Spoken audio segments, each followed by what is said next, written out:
going on, my family? Welcome to another episode of The Rose Show. As always, I am your host, Jay. Who else but me? And today, I've got a good one planned for you. eRock and Chaotica of the Goregous Girls will be joining me here momentarily. But first, as we all know, I like to take the first part of this show and do what I like to call Rose Rants. So let's go ahead and get into that right now because I got something I want to get off my chest that is going to be completely random to most unless you know me personally and you know I have hard opinions over stuff like this. So what I want to talk about today, if you're one of these people who goes to a grocery store and your cart takes up the entire aisle, I'm being 100% honest with you here. I pray every single night before I go to bed that you stub your pinky toe on the rusty part of a dog cage. What is this fascination in the last 10 years, it feels like, where grocery store etiquette has went out the fucking window? And I know it's not just me who sees these things because it happens every single time I go to any grocery store on planet Earth. I've been on multiple tours, and every place I've stopped, the same shit happens. Listen to me here. There are two sides to a grocery store aisle. You can choose the left side or you can choose the right side. Either way it goes, there's only one wrong side, and that's not a side at all. In the middle. You go to the left, or here, I'll even do it for the camera since it's reversed for me. You go to the left side of it, or you go to the right side of it. That's it. Those are your only two options, not the middle. What is it with people thinking that they can block the entire fucking grocery store aisleway and it's not a problem? And then when you try to go around them, they look like you're the one who fucked up and made the bad decision. I'm so over that shit. It's so crazy. And like I said, grocery store etiquette in general has went down the fucking toilet. I try to go to Walmart when no one else is there. I'm so pissed off that all these grocery stores are no longer 24 hours after COVID because I would literally go before work at 4 in the morning before I would go at 4 o'clock in the afternoon just to avoid getting almost ran over by 80-year-olds in the aisle who aren't paying attention to where they're going and then look like it's your fault that they almost ran into you because you're existing in the space that you're standing in at that moment and it's them who fucked up by not checking before they moved. And it's not just old people, it's every fucking, it don't matter what age it is. People are just rude as fuck at the grocery store anymore, and I don't understand why. Societal etiquette in general has just went down the fucking toilet, but we're not talking about society as a whole right now. We're talking about grocery stores. So hopefully some people who are watching this, who might be the asshole that keeps their cart in the middle of the aisle, or doesn't watch their children who are running around, bumping into your shit and coming up, asking you for a hug, and you don't even know these fucking kids, these baby kids. Jesus, it blows my mind anymore just how far we have fallen. And fun fact, here's another grocery store etiquette moment for you. The people who are over 6 foot all hate you short motherfuckers who think it is totally okay for you to stop us in the middle of what we're doing and ask, hey, I know you're busy, but could you grab this? Bitch, do I have a lanyard on that says I work at Walmart right now? No, I don't. I don't want to get that for you, but you know what? I will anyway. Now, I'm going to tell you this is a true story here. 100% true story. Recently, me and my wife, well, not recently, it was back in September, we decided to start the keto diet, and it's worked out great for us. I've lost 60 pounds. She's lost quite a bit as well. I don't know the exact number, but she wasn't really heavy anyway to begin with. She did it more to support me, I feel, anyway. Anyway, so part of doing the keto diet is you have to relearn what to eat and what not to eat. And sauce is a big one. So, and it's still a learning curve, right?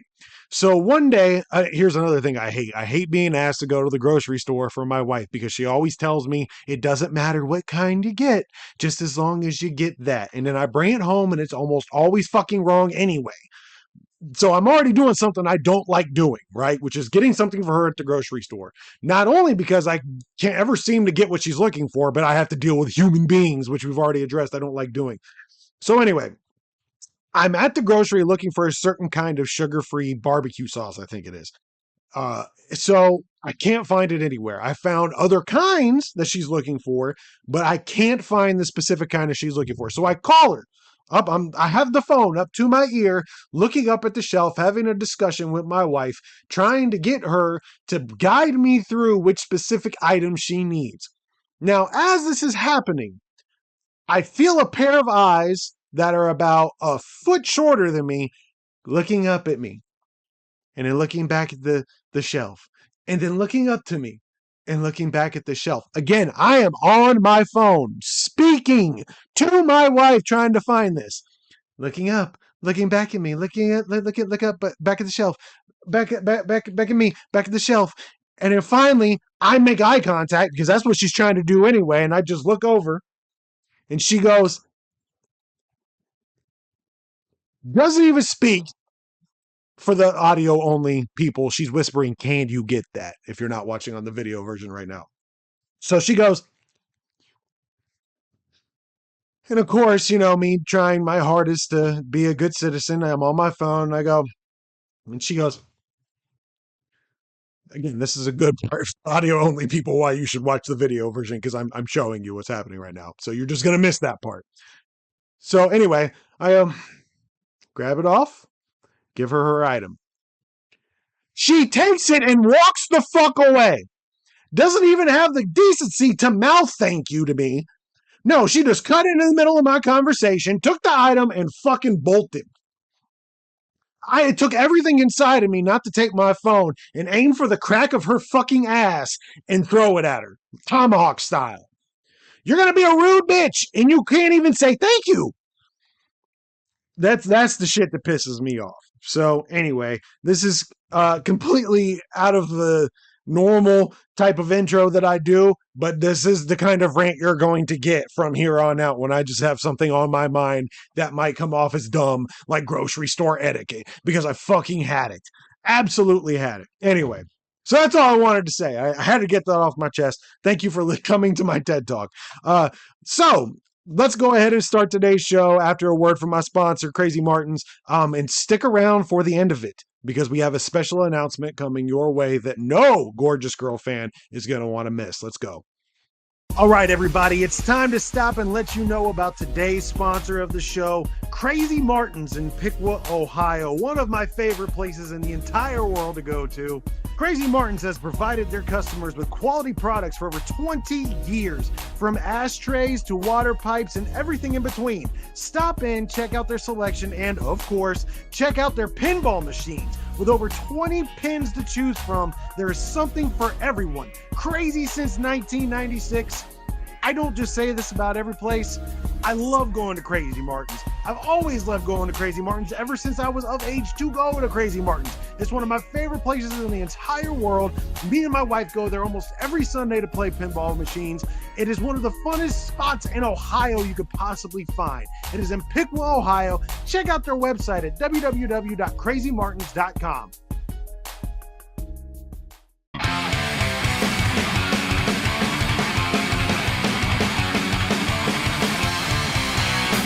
What's up, everybody? It is that time again for the Rose Show. As always, I am your host, Jay, and today we have a very special episode, and one that was actually one of the first ones that I thought of because the guy I'm about to introduce and his partner here are part of an organization that I really enjoy. Let's be honest, I enjoy looking at it quite a bit too. Yes, I have a ring. I don't give a shit. I watch a lot. It is the Goregous Girls, my man eRock, and he is here with, again, one of the members of the Goregous Girls, Chaotica. eRock, we'll go ahead and start with you. How you doing, my man? Doing pretty good. How about yourself? Not bad. Chaotica, how the hell you doing over there? Trying to stay warm in this cold weather. Oh, God, you know that's right. Look, this is obviously not a topic of discussion, and we're talking right now, I think it's the 2nd of December. I woke up last week and saw icicles for the first time this year hanging from my gutters and immediately got pissed off. Chaotic is not on my Facebook page, I don't think, but I know Eric is. Eric knows my hatred for the cold. This is the worst time of year for me. Hopefully by the time this releases, it's a little bit warm, but we'll see. Yeah, I'm with you on that. I can't stand how fucking cold it is right now. But I digress. That's not what we're here to talk about today. Today, we're here to talk about the Goregous Girls. So, E, I'm going to go ahead and bring it to you to start off with, and then we'll mix it up with Chaotica. E, how did you come up with the idea for Goregous Girls? And for those who don't know, this is their logo to give you a little bit of an insight of what they're into and what they do. Just tiny insight, but I'm gonna let my man E take it from here and explain what are the Goregous Girls. Well, we are an independent modeling group. We've been going at it for almost 10 years now. We started off very small. I had no plans on doing anything that we do now. I didn't plan on doing a magazine. I just did it for fun, something I was interested in. And then just one day, everybody wanted to progress. And I was just like, nope, I'm never going to go and do a magazine. Never going to do a magazine. It's not going to happen. And here we are about 10 years later and been doing a magazine ever since. Good stuff. Good stuff. Chaotica, how about you? How did you get into going about this kind of industry? Well, I'm a photographer, and I started off as a haunt actor at the Haunted Hydro in Fremont, and I went to the group shoots, which is where I met the Goregous Girls. And one of the photographers, Facetious Tabari, approached me asking me if I was a model. I said, no, I'm better behind the camera than I am in front of it. Slowly but surely, I come to know and love these freaks and monsters as part of my family, and been doing it for 2 years now. Oh, nice, nice. Good to know. So you kind of brought something up real fast, Chaotica, that I've always been kind of curious about. How does one go about getting into the haunt industry as a scare actor? Because that's something that I've always thought about doing, Mhm. but then in the back of my head, I'm like, no, I can't sit in a corner with my claustrophobia. But how does one kind of get into that kind of industry? Was it hard to do, or is it kind of No, just not really, because when I initially went, it was one of the things that they had halfway to Halloween. It was in May, and I really wanted to go. The Hydra's been around for over 30 years. And at that point in time, I'm like, I've got to check it out. It's not that far from me. So I checked it out, and it was just amazeballs in every way. And I am a chicken shit. I scream quite easily, but I'm addicted to that horror and that scream factor. I saw that they had the group shoots, and they were looking for photographers and models. So I went, and slowly but surely I started getting into. I started off as a staff photographer. COVID hit and forced me into acting. So that's how I got into the acting. And it's a lot of fun. And you're not always in a corner, in a dark corner. Sometimes some of the people have chainsaws chasing people. Some of them, I hid behind a bridge and popped scared and go. It just, like I said, it's really vast in what you're able to do. Oh, cool, cool, cool. Good to know. Good to know. Well, E, let's go ahead and get back to the history of the Goregous Girls. What was your first couple of steps there as far as getting this project together that ended up leading up to that well-oiled machine that you guys are now? Well, I mean, it was a learning curve, obviously, when I first started, because I just did it for fun. It was back in the era when Facebook was doing those pages that just came out. And I thought it'd be cool because it was stuff I was interested in. So started posting stuff, and then just kind of progressed where it's like, this would be fun just to do this stuff on my own. Like actually take the photography, actually do all the photo shoots and stuff. And then, it just kind of progressed. And like I said, I swore up and down I wasn't ever going to do a magazine. And then a few months later, we popped out our first one and been doing it ever since. And like I said, it's been a learning curve over the years. I mean, we're still learning just because, we had that thing called COVID that popped up that even threw some stuff in the loop there that messed things up for a while. So Yeah, for sure. And I get it because I always swore after the first three failed ones that I started, I was never going to do another podcast again. And now here it is. And I'm balls deep in a project that, just seems like more and more workload, and that's something that I don't think people really quite understand is when you're passionate about something, people just kind of think, oh, it's just another podcast. Yeah, that's kind of, how people approach it. And I'm sure you both hear the same thing as well. Ah, it's just another photographer. Yeah, for the people that aren't serious about it, for the people that are serious about it, the workload just gets more and more and more. And you really got to love it in order to, Right. in order to really, push forward with it. Which you can definitely tell that you guys love it because you guys do a lot of, like Katica brought up the hydro shoots, and I see you guys do a lot of convention work. That's something else I've always been kind of curious about. And you guys both can attest to this if you would like to. We'll go ahead and start with Chaotica. What's it like doing doing those kind of circuits to where you go to the conventions? And I understand from a fan point of view of being there, but not really the worker point of view. What are some of the things you guys both enjoy and the challenges of doing stuff like that? Well, I'm gonna say you have a spiel. And all of us, Gigi, know that there's a spiel. We're the gorgeous girls. We put the gore in gorgeous. Let us satisfy those demented needs. We know you got them. What's weird is that, cater to both men and women, but it's actually the women that bring their guys to the table because they want to buy merch because they want to be gorgeous girl models too. So I wouldn't even though there's kids there, we have kid-friendly prizes. So we know how the challenge is. Sometimes you have to tone it down a little bit, when little ones are around. But then, sometimes there's girls that are more interested than the guys are. So Go ahead, E.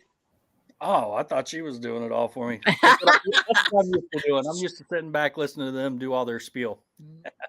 Pretty much.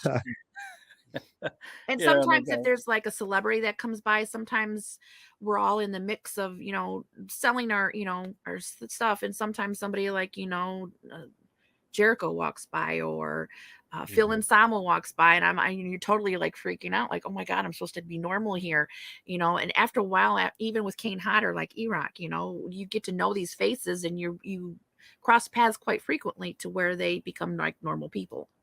Yeah, for sure. Funny story real fast, and then we'll get back to this topic because I want to get the administrative side of this from E here in a minute. I was in, I think it was Worcester, Massachusetts on my first tour. And we ended up the show is no longer in existence because again, COVID kind of killed it. It was called Rock and Shock. It was on this tour right here, Spooktacular Horror Show tour. And we ended up getting passes to the convention. It was a convention / concert. So during the day they would have a normal convention, and then at night it would be a concert, which is obviously why we were there. And we ended up getting, again, like I said, we got backstage passes to the convention side of it. And I walked through the door of this arena, and the two people that you just mentioned, Kane Hodder and Phil Insomno, were standing right there. And it's like we don't get starstruck very often. That was one of those moments where it was like, whoa, because we were not expecting, obviously to walk into them. I'm 6'3", so my first thought was, holy shit, that's lead singer Pantera and Jason. I'm at least 5 inches taller than both of them. That was my first thought. Not, oh, I should go get, an autograph. It was just, wow, these two motherfuckers are short. I don't know. That's the one thing I always remember. And I turned around and tucked my tail between my legs. I couldn't walk up to them. It was too much. But anyway, that was just my little TED talk. E, what is the kind of challenges as far as administrative goes? Because obviously you're the guy in charge of a lot of that stuff. You book it, I'm assuming. What are some of the challenges to get some of that stuff together? Well, like the girls, they don't have to book it right away. I book most of these shows months in advance, sometimes a year in advance.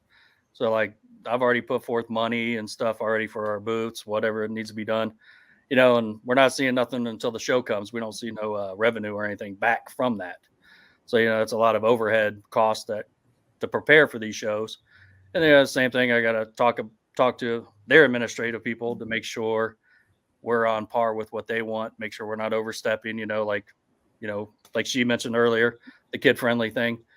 We try to cater to every show, whether it's kid friendly or more adult. So, and then of course, when I get there, I've got to set it up, got to make sure everything's ready and ready for it. And then of course, like Chaotic and some of the other girls and some of the other staff and stuff, they help me obviously. So, but behind the scenes, it's pretty much all me.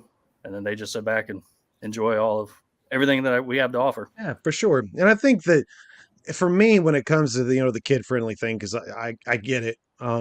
It's one of those things where I think if you take a child to a convention, and it's usually a specific kind of convention, you should be prepared.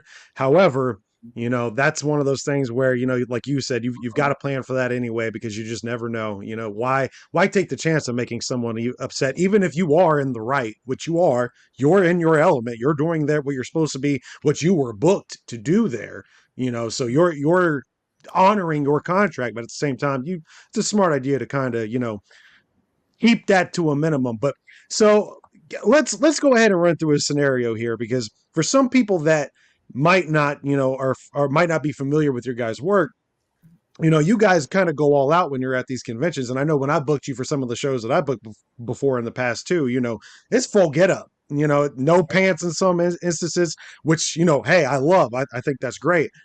Has there ever been an instance where somebody has, really pushed back against stuff like that, or has it just kind of been dirty looks? Or we'll go ahead and start with you actually, and then we'll go to Chaotica, and we'll see what she's got to say about it.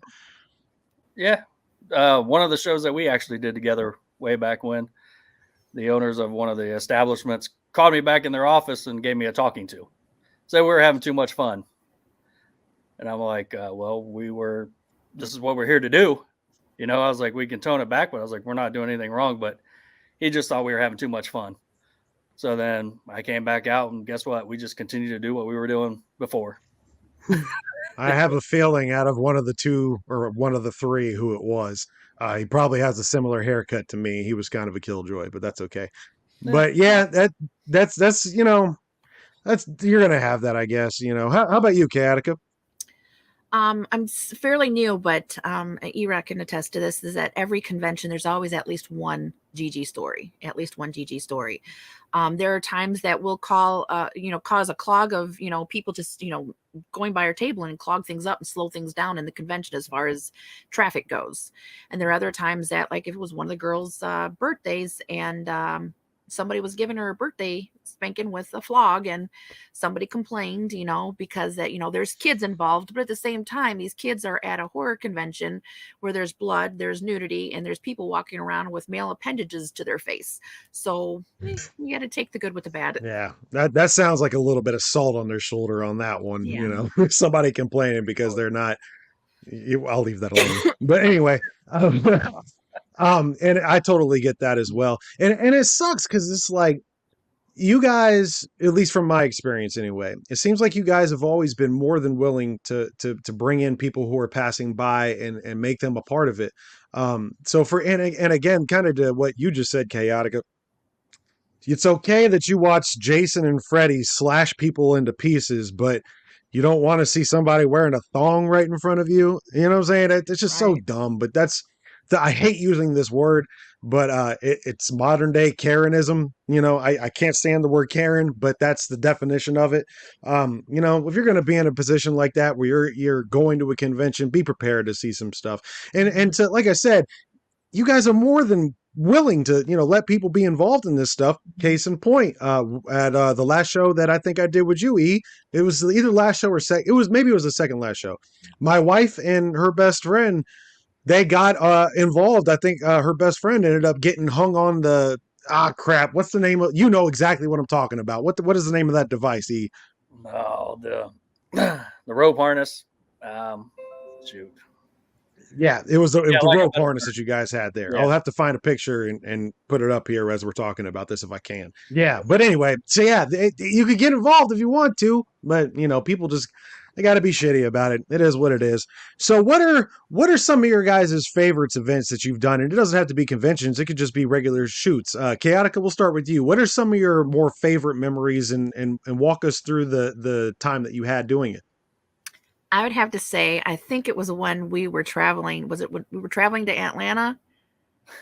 We were traveling to Atlanta, and it wasn't so much at the con. It's just the whole experience, the camaraderie that you have with your team.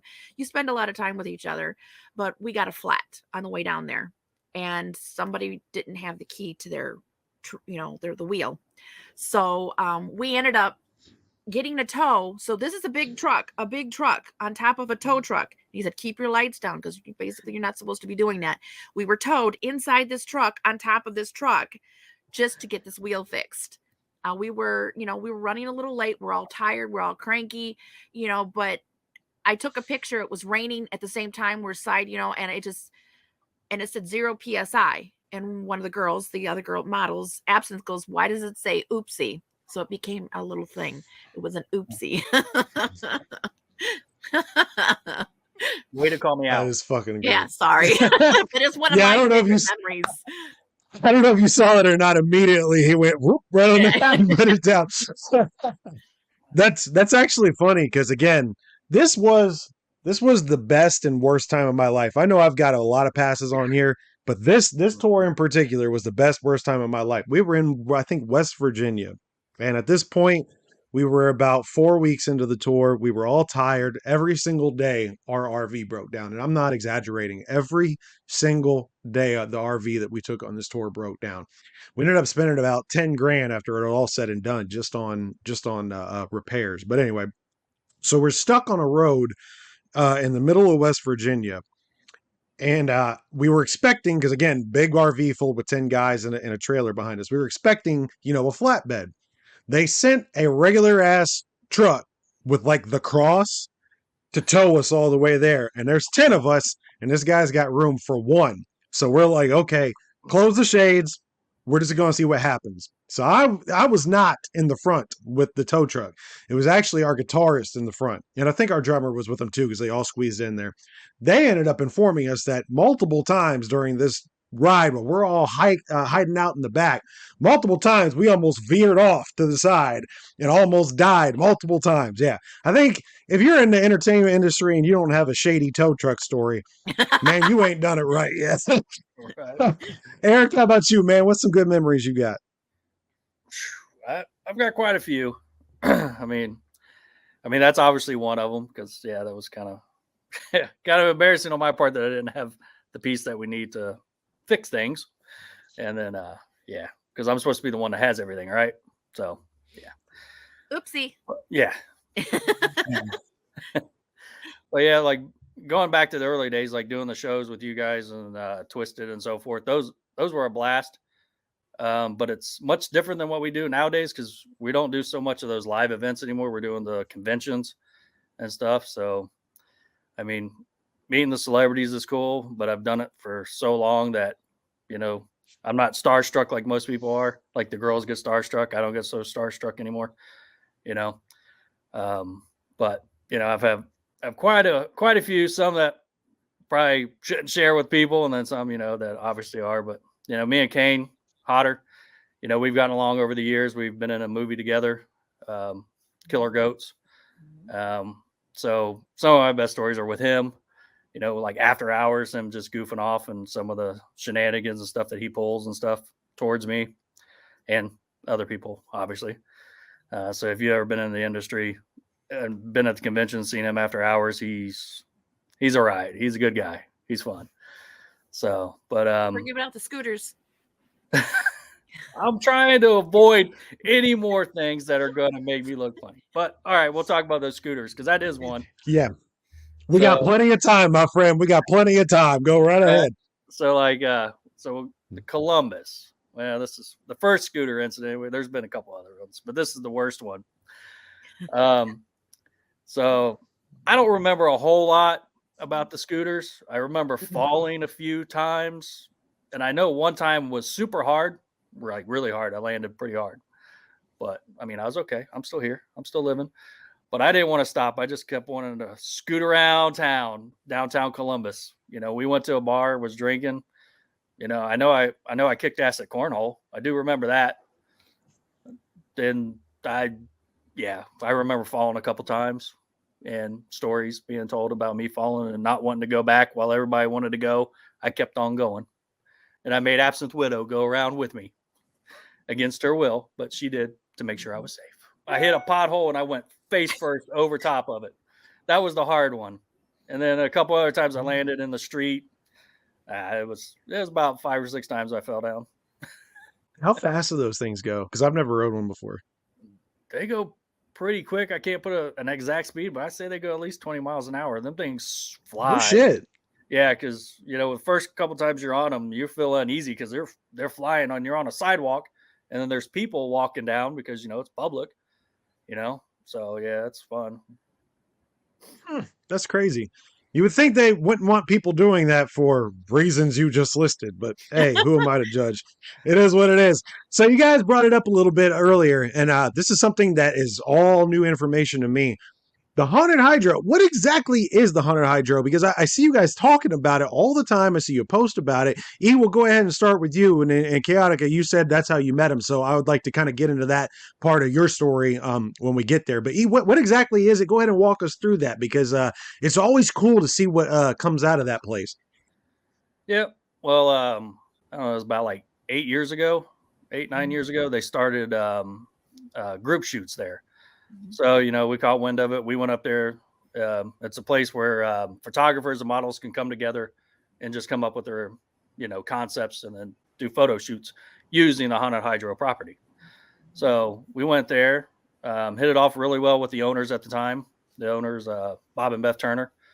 So over the years, we've done a lot of work with them outside of the hydro, with the hydro and so forth. They recently sold it to another company this year. So this is the first year that's owned by a different company. So going into the future, still looks like we're going to be a part of it, but those deals aren't 100% set in stone yet. But we go there, do photo shoots about 4 or 5 times a year, sometimes 6 times a year. And like I said, it's a great time, and then this year it's been totally updated. So it's even better than it has been the past couple of years. Because COVID obviously put a kill on some of the things there too, as well. So no, we're looking forward to the future with them. So we're just to follow up real fast, and then we'll get to you, Chaotica. So what you said, it is a place where models and photographers get together. Is it kind of just like everyone shows up and then they go, "Oh, hey, I'd like to work with you," and just complete strangers? Is it kind of like a swap meet almost, or describe that for us? How exactly does that work? Well, what you do, I mean, to an extent, yes, but no. You have to make a schedule. So you have to contact each other, correspond with each other, and say, hey, so from like 1 to 2, would you like to do a shoot? And then you guys come together with a concept together and, shoot during that time frame. Yeah, you may not know them. They may be the first time you meet them, but there is a fee. So you do have to pay a fee. It goes to the hydro. It's for the upgrades and stuff for the facility and so forth. So, so it's not like it's free for everybody to go. So you do have to pay a small fee to do it. That's probably smart too. That weeds out people that might not want to be there. If you put money down, it's funny because people always complain about. What's that? I'm a photographer. It weeds out these people. Yes, exactly. And that's kind of the same way it is. People always complain about buy-ons for shows and stuff. I'm sorry, but if I ever book another show, I'm doing strictly buy-ons, for that reason. How dedicated are you? And is this worth my time? So that's kind of, that's actually smart. Chaotica, how did you get involved with it? I love horror, gore, everything. So when the haunted hydro's been around for 32, going on 33 years now, is it? 34. Okay, 34. And like he said, it was initially owned by Bob and Beth Turner. And during the off season, they have these group shoots too, obviously to bring in income during the off season, and models and photographers get together. And you can use their haunt as your background, your backdrop for all these things. And like I said, I got involved when I saw that because I am a photographer and I was just starting out. And I'm not going to lie, the first couple of years I saw the Gigi's, I'm like, I don't know. I'm a little squeamish around. I don't know. Some of their resting bitch faces really, put me off. I'm like, I don't know about all that. But after a while, you keep crossing paths, and eventually I caved in and said, you know what, what's it take to be a Gigi? Let me know. And slowly but surely, with my comfortable, getting in front of the camera, and lo and behold, my first year as a Gigi, I'm a nominee for Gigi of the Year. And I was like, hey, might not be too bad. But again, it's just, you work with not only models, other photographers, but even the haunters themselves. They come to a lot of the group shoots too, because they have characters that they want to evolve and get out there, because It's not just that haunt they want to work at. It's multiple reasons. It's just a lot of fun. Yeah. And it's kind of cool that I think a lot of the grounds that are set up for haunts, especially the ones that are outside, there's such cool scenery, and for 10 months out of the year they just go unused. Case in point, Camp Zool, where we do Camp Zool in Tarrytown and Williamsburg. But regardless, where we do that, it's a extreme hot during the October months, and it's perfect for what we need it for, Right. and it seems like too. And I could be talking a little bit out of turn here. I really don't know. But it seems like the people that own haunts are more willing to step outside of the box with what they do outside of, the haunt season, because I don't know what the reason is, but there's something about that open-mindedness that the It's the people that own networking. these It's the places have. networking with all the photographers, Right. the models, the entertainers, and then you've got the cons. It eventually leaks out that, hey, look at this amazing, content here. Where are you doing this at? It's, Right. free And advertisement. not only that, like you said, free advertisement. When they do these events, people, and myself included, I never even knew about Terrortown until we started doing it at Camp Zool. Same thing with all the Zooligans, which are fans of Ala Zulu, the group I work for right now. They knew nothing about Terrortown, but Mhm. now they do, so it's definitely a great cross promotion thing, like you said. So okay, you guys are very open, with the people you work with. Some of the models that you guys do work with are not the stereotypical models that you would see. Is that kind of something that you wanted to do when you started doing this? Was it kind of like, I want to do modeling for all shape sizes, every skittle you can find? Or was it just something that kind of evolved We've over had this time? conversation. Right. And like I tell everybody when they ask me that question, not all the models are my cup of tea, but I know they're somebody's. Um, and I hold value in that because I know that it boosts their it just boosts their morale and everything. And and like I said, I know they're not all my cup of tea, but they are somebody's, and that's what I want Gorgeous Girls to do. I want them to be the diverse. I don't want them just to be the cookie cutter, hot goth chick with big fake boobs or whatnot, because they're all hot. But like every one of them does have a quality Right. that I look at and I'm going, I like that in her. I like that in her. I like that in her. But I know that somebody else out there likes everything as a whole. Yeah, and I think it also adds a little bit more realism to the catalog, because Mhm. I think today's day and age, people are kind of tired of, again, the cookie cutter formula for everything, not just what you guys do, for everything. You have to think outside of the box, especially in today's world where people aren't dazzled by technology anymore. I mean, even though we did make fun of these kind of, photographers, hope I don't get flagged for copyright for doing that. Anybody can be a photographer with this. You could put whatever effects you want. So you have to do something to separate yourself. Chaotica, does that seem like something that maybe was a deciding factor of why you decided to? Was, hey, these people are very open. Because again, you said you were kind of uncomfortable with the idea to begin with, but seeing their openness, was that something that drew you to the group? Yes, it was, because oddly, as quirky as everybody is, and as different and as freakish or whatever their platform is, there is an unreal supportive, kind, and your confidence level, and all bodies, all shapes, all sizes, all ages. It just, we come together and we lift each other up. And just because I'm going to be 51 years old doesn't mean I can't be look as good as the 22-year-old. It just like, I can, even though I may not do what maybe some of them do, I can bring something different, more cosplayish. I can bring that bloody character, or Jeepers Creepers. I did my female version of a Jeepers Creepers. I brought a different element to what the Gorgeous Girls are. We're not just gorgeous girls bloody naked. We can also emulate some of these other characters too, and quite well. I'm sorry, I was a little bit shocked when you said you were 51. I was like, really? I thought you were close to my age. Not For full disclosure, this is our first I, time ever yeah, talking, for anybody I'll that. be 51 December 5th. So yeah, Damn, get it, girl. thank you. Yeah. Yeah, no problem, no problem. Well, I guess that's kind of when I first really started promoting shows. I was looking for anything different to do outside of the box, because again, at that time, it's a little bit different now, when it comes to selling tickets, because again, COVID kind of shut everything down for so long that people were just ready to get out, and luckily that vibe has not stopped, and people in record numbers, whether it be professional wrestling, whether it be music, whatever. I mean, fuck, look at all the records that Taylor Swift movie just broke with, movies. People are ready to get out and do things, but that wasn't like that when I started 8 years ago. There was people had fatigue because Americans have been so spoiled when it comes to entertainment. People weren't coming out and buying tickets. There were a lot of things. So my first thought of doing this was I have to think outside of the box.